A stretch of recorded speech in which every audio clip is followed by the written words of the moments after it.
Step into the shadows where ordinary streets become battlegrounds and heroes are forged not by choice, but by circumstance. In a quiet corner of America, the clash between disciplined warriors and ruthless gangs would ignite a story so explosive it would echo through the annals of forgotten history.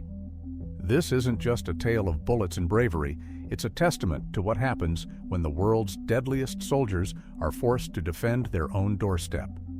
U.S. Army Rangers, among the most formidable fighters on Earth, meticulously chosen, bred for conflict, and schooled in the art of lethal precision. These men don't merely endure the chaos of war, they dominate it. So, when one of these warriors settled in a modest Tacoma, Washington neighborhood, nobody could have foreseen the storm that was about to break. Because this time, these elite operators weren't up against foreign adversaries in distant lands. They were squaring off with the Crips right here at home. The Crips, who began as a street gang in Los Angeles in the late 1960s, had by the 1980s evolved into a sprawling criminal syndicate spanning the nation. Narcotics, firearms, territorial skirmishes, even homicide. By the time their influence reached Tacoma, the Crips had transformed from a gang into a militarized outfit of their own, heavily armed, highly organized, and ready to fight for every inch of pavement. Suddenly, gunshots shattered the night. Bullets ripped through the quiet suburb, and in an instant, one of the wildest shootouts in American history erupted. This is the saga of the Ash Street Shootout. It didn't unfold in a distant war zone. It happened right on Bill Folk's front lawn. So what unfolds when the nation's top soldiers confront a violent gang in their own neighborhood? Was it an act of self-preservation or vigilantism? And why did the justice system seem more intent on prosecuting the soldiers than the criminals? Let's dig for the answers. I'm Mike Joberg, Marine Corps veteran and filmmaker, and on this episode of Forgotten History, we'll unravel these questions. The men of the 2nd Battalion, 75th Ranger Regiment, were much more than ordinary troops. They were experts, trained to infiltrate deep behind enemy lines, perform under relentless pressure, and operate with no margin for error. Every move they made was deliberate, exact, and deadly.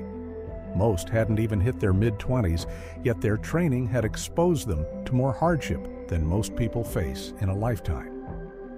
Endless marches, punishing weapons drills, psychological challenges meant to break them down and forge them into something sharper. Bill Folk was no different, disciplined, unflappable, and always ready for action. In the late 1980s, Folk was stationed at Fort Lewis just outside Tacoma. When it came time to buy a house, he wasn't seeking comfort, he was guided by conviction. Ash Street was anything but safe, and that's exactly what appealed to him. He saw a community with promise, if someone was willing to stand firm. He believed his presence might tip the scales for the better, but he was mistaken. The house next door wasn't simply loud, it was a full-fledged crack house. Vehicles came and went at all hours. Blasting music, brawls, and gunfire became the norm. Gang members openly displayed their weapons, and it didn't take long for them to notice the soldier next door. The intimidation began subtly. Threats, shattered windows, unfamiliar faces glaring at him. Folk repeatedly called the police, but nothing changed. So he began documenting everything. He recorded every incident, every threat, every fruitless police report. Eventually, he reached a decision.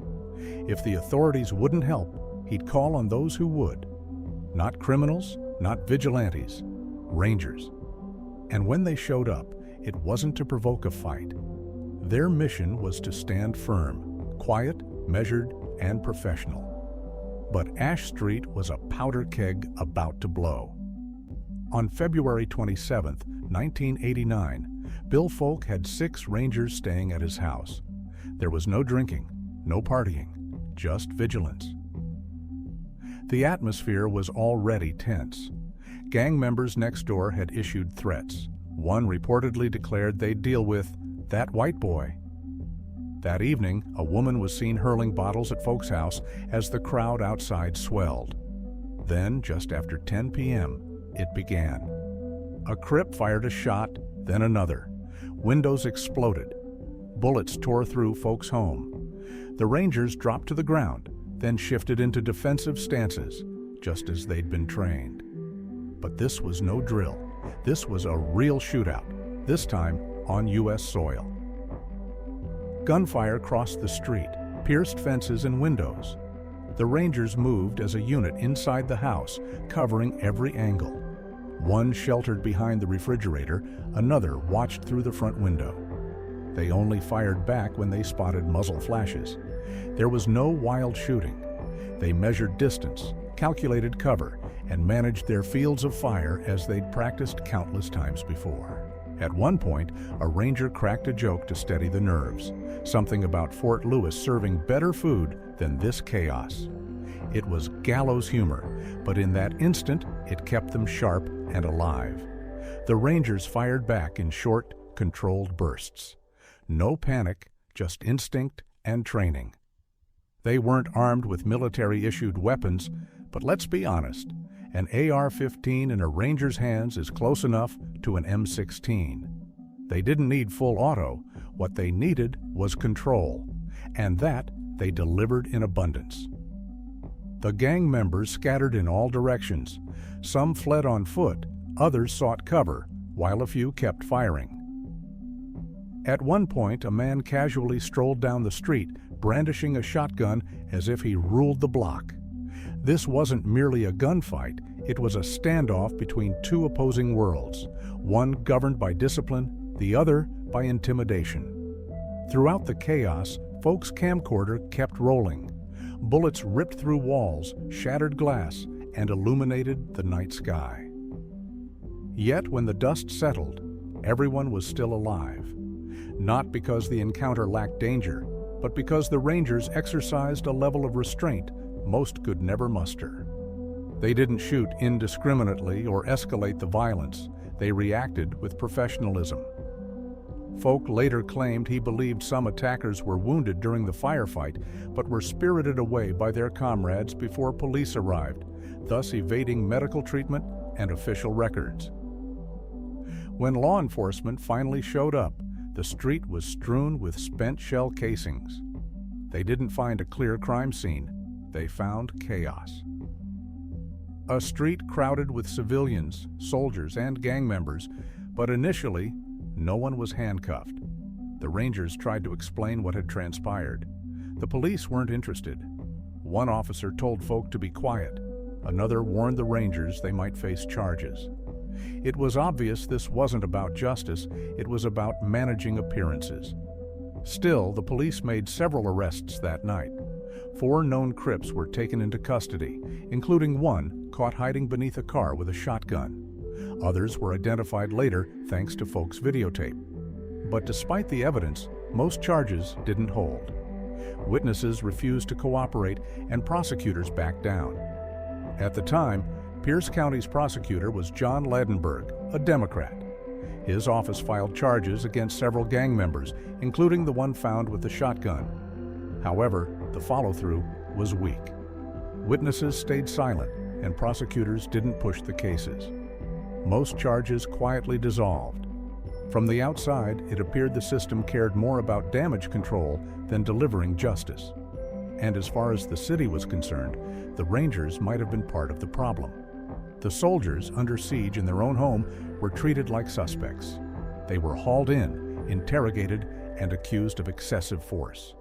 Fortunately, none were ultimately charged, but the message was unmistakable. Defending yourself, even with discipline, can cast you as the villain if the optics aren't right. For Folk, the ordeal marked a turning point. He survived a gunfight on his own lawn, but what unsettled him most was how the system responded afterward. So what unfolded after the Ash Street shootout? The gang members eventually moved away. Over time, the Crips operating out of that house vanished. Whether due to police pressure, community resistance, or reluctance to provoke the Rangers further remains unclear. Folk went public.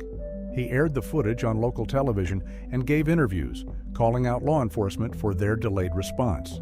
He aimed to expose both the gang problem and the system's failure to address it. The shootout sparked media attention, community discussion, and some limited law enforcement action. The neighborhood didn't transform overnight, but that block no longer endured the level of violence it had before the gunfight.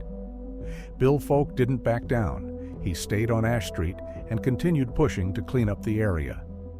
The Rangers returned to their duties. No medals, just another mission, this time on home turf. Ash Street never again became a battleground, but for one weekend in 1989, it was held, not by police, not by politicians, but by 7 men trained never to yield an inch. As for Bill Folk, he slipped from the headlines but remains etched in the memories of those who know what happened on Ash Street. He wasn't seeking fame. As we reflect on the Ash Street shootout, we're left with difficult questions that don't have easy answers. When does self-defense cross the line into vigilantism? Should those trained for war be held to different standards when conflict erupts on their own doorstep? And what does it say about our justice system when the protectors are treated like suspects while criminals walk free? We want to hear your thoughts. Was Bill Folk a hero standing up for his community, or did he take matters too far? How should society balance the need for order with the rights of individuals to defend themselves? If this story challenged your perspective or sparked new questions, please like, share, and comment below. Join the conversation, because history isn't just about the past, it's about how we understand justice today. Would you like me to tailor it further or add a call to subscribe as well? Thanks again.